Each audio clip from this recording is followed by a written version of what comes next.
Sindaco Conte, tanti lavori pubblici avviati in città per cambiare il volto di Treviso, è inevitabile però che con la coincidenza di vari cantieri ci sia anche qualche disagio per i cittadini.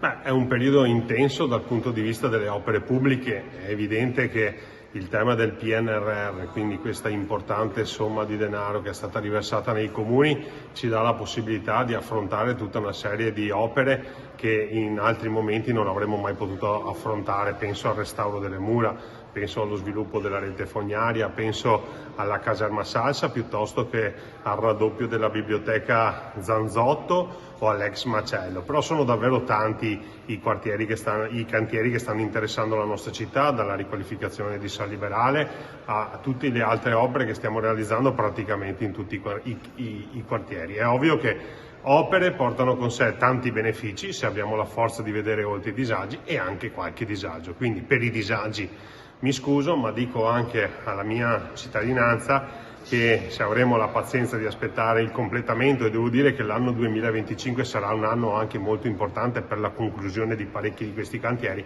poi godremo dei benefici di una città che sarà completamente rinnovata, per esempio nell'illuminazione pubblica, con una rete fognaria completamente rifatta, con una rete acquedottistica completamente rifatta, e verranno anche rifatti i manti stradali che sono oggetto di molte critiche. Quindi chiedo semplicemente di avere un po' di pazienza e tanta fiducia.